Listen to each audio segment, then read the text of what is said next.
Uh, well, this event has been so long in the planning.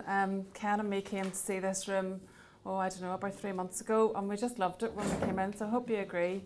And thank you all so much for coming and being part of the project. We couldn't have done any of this work without all of you people in the room today. So I'm just going to take, well, I have 15 minutes in the programme, but I'm not going to be 15 minutes, I don't think. Just to give a bit of an overview of the project from a point of view of Lincoln Generations Northern Ireland. This one? Yes. Yeah. So first of all, I just want to talk a little bit about the vision of Northern Ireland, of Lincoln Generation, vision of Northern Ireland, if only. The vision of Lincoln Generations Northern Ireland, it's about being in an age-friendly region. We want to tackle ageism through tackling age segregation. And we think that an effective way to do this is by bringing people together in local communities, which is exactly one of the things that this project is aimed to do. So in doing so, we campaign and lobby for intergenerational approaches to tackling a range of social issues. And this project, the social issue in particular that we were interested in tackling, is a range of community safety issues. As has already been referred to, the Community Safety Strategy, published in 2012, I think it is, referred to the promotion and use of intergenerational approaches to tackling community safety issues, as has been said, particularly the fear of crime and promoting more positive perceptions of children and young people. And the objectives of the project as well, the Minister has already gone over these, but I'll just run over them very quickly. You have a publication in your pack, the report about the project, just hot off the presses yesterday. And on page 5 there, it outlines the objectives. But essentially it was about working with an emphasis on working alongside policing and community safety partnerships to add value to the work that they do and to encourage them to use intergenerational approaches in a range of their activities. Secondly, there was an emphasis throughout all of the work to tackle fear of crime and also antisocial behaviour through promoting more positive perceptions of young people. And I suppose that the concept there is that if adults in neighbourhoods have more positive perceptions of young people, they'll not be phoning the police when they see a group of young people, you know, standing around who aren't actually committing crime. And anecdotally, we get that from police, that there's a lot of that type of reporting of crime, which obviously is a waste of resources, you know. So, and thirdly then, it was about building capacity to develop our own learning, and improve our understanding amongst ourselves and a whole range of key stakeholders in developing intergenerational approaches. So the type of principles, the features that underpin all of our work, I'm sure you can't read that slide, I can hardly read it from here, so I'll just talk through a little bit about it. The yellow one there is about mutual and reciprocal benefits. So any project that brings younger and older people together needs to be looking at mutual benefits. And that's one of the ways that we can challenge ageism, by having equal status in the group, you know, that nobody's sort of in charge in terms of an age group. And then also the work that we do is about strengthening community bonds and promoting active citizenship by bringing people together in local neighbourhoods to talk about the issues that are happening in their areas.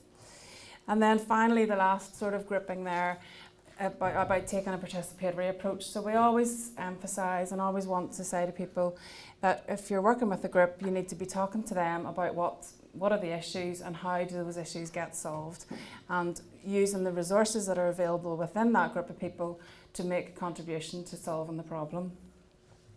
And if you do that, then your project will be well planned, which is one of the other features, and it will also be culturally grounded and relevant to the people who are benefiting from it. Okay, so the approach, which is on page 6 in the report, there's some comment there about that. First of all, we wanted to listen to the local experts. So in our own work, we also take a participatory approach. We also go out and say to people, look, we want to assist you to do something. How do you want us to do that? So we spent the first 3 or 4 months speaking to PCSP staff across Northern Ireland to ask them, to sort of say to them, look, this is what we're thinking of, and how can we support your work? One of the things that came out of that was workshops to develop capacity. So we had about 9 council areas that took part in, we delivered a workshop in each area it was mostly the PCSP members, also PSNI officers and quite a lot of community leaders, to basically promote intergenerational approaches and to generate ideas for the project, you know. And then finally, it was about support and delivery. And really, once we had done this kind of promotional work for the first 9 months, we didn't need to make any more phone calls. All the phone calls were coming in to us. There is a great demand for this type of work, and so we were delighted with that, really. Whilst it was quite difficult to keep up with it at times, it was a very positive thing, you know. So the activities then, council areas where we met with PCSP staff, well, that happened in all 26 council areas. And then the areas where activities were supported by our staff, there was 19 council areas that we actually supported activities. And all this was done with just 5 days of development time. So myself, as coordinator of the project, I had 2 days a week time on this, and Ken, who you met earlier, had 3 days a week time on this. We also had a little bit of support from Vicky and Emily, our admin worker. And then we also had an innovation fund of 4,500, which proved really useful just where people were struggling to get a couple £100 to get things going. So we distributed that amongst 8, I think it's 8, it might be 9 groups across Northern Ireland. So that spread thin and did a lot of good. And so the numbers of initiatives and projects supported was 22, so 22 different, and that's over a period of 18 months. So we're very proud of those kind of numbers. The models are working then in terms of the people that we engaged with, as I've talked about, PCSP staff, PCSP members. But one of the things I wanted to particularly highlight was PSNI officers, one of whom is here today to present to the workshop. But we were really delighted with the number of approaches. I think probably, I was sort of thinking about it last night, probably in the region of a dozen phone calls over that 18-month period from PSNI officers, seemingly out of the blue, phoning us and saying, we're interested in intergenerational activity, can you support us to do something, how do we go about it, how do we get involved in this?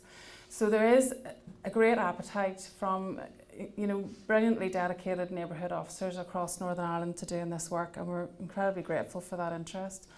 Now, very few of those projects actually came through to fruition, and I think probably one of the main reasons for that is the demands on the time of neighbourhood officers, you know. But apart from that, all of the other projects that we worked on, we invited neighbourhood officers to come in, so all of the other projects did have neighbourhood officers popping in and out, so there has been a lot of involvement from PSNI neighbourhood officers in this project. We worked with community leaders. Quite a lot of those people, you know, or local organisations would be in contact and saying we want to do intergenerational stuff, we want to tackle community safety issues, and so we were able to support that, and also working with organisations and institutions, businesses, in terms of the provision of care and sheltered housing accommodations and schools, and all of those sort of institutions were also involved. Other potential partners that we're really interested in working with was the Housing Executive. They have a community safety strategy that we've been feeding into. We met with some senior officers from the PSNI. We also engaged with the Youth Advisory Panel and the Policing Board. And there was much conversation there about young people's use of public spaces, as Cilla's referred to. And we've also had a lot of interest from Public Health Agency recently. They recognise the linkages between community safety and health.